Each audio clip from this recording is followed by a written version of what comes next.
Hi friends, welcome to Rammy's Kitchen. இன்னைக்கு நம்ம வந்து சிம்பிளான ஒரு சைட் டிஷ் பார்க்கலாம். Gobi Stir Fry.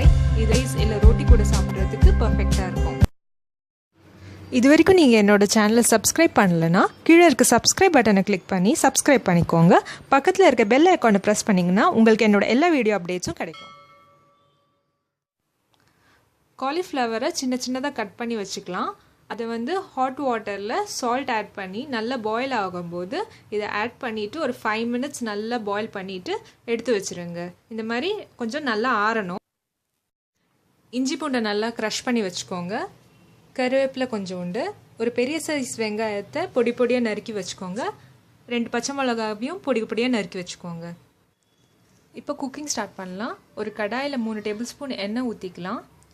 எண்ணெய் சூடானதும் அதில் வந்து ஜீரகத்தை ஆட் பண்ணிவிட்டு நல்லா பொரிஞ்சதும் அதில் வெங்காயத்தை ஆட் பண்ணிக்கலாம். இது கொஞ்சம் நேரம் நல்லா வதங்கணும். இப்போ இதில் பொடியை நறுக்குன பச்சை மிளகாவை சேர்த்துக்கலாம்.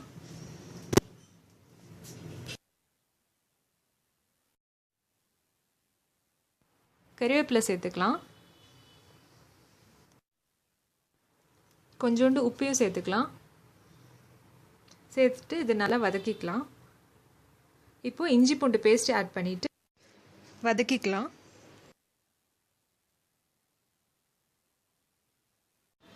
மஞ்சள் தூள் 1/2 டீஸ்பூன், 1/2 டீஸ்பூன் மிளகாய் தூள்,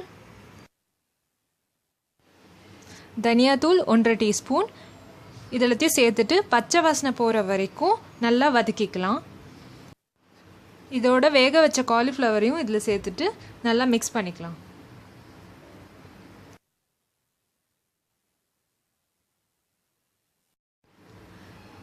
இப்போ இதுக்கு தேவையான அளவு உப்பு ஆட் பண்ணிக்கோங்க.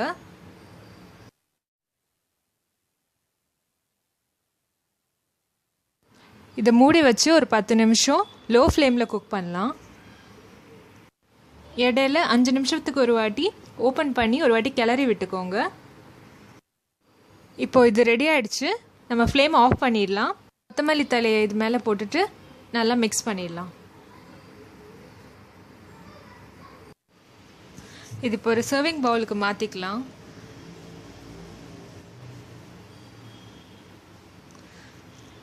கோபி ஸ்டிர் ஃப்ரை இப்போ ரெடி ஆயிடுச்சு. நீங்களும் உங்கள் வீட்டில் இதே மாதிரி ட்ரை பண்ணி பார்த்துட்டு எப்படி இருக்குன்னு சொல்லுங்கள்.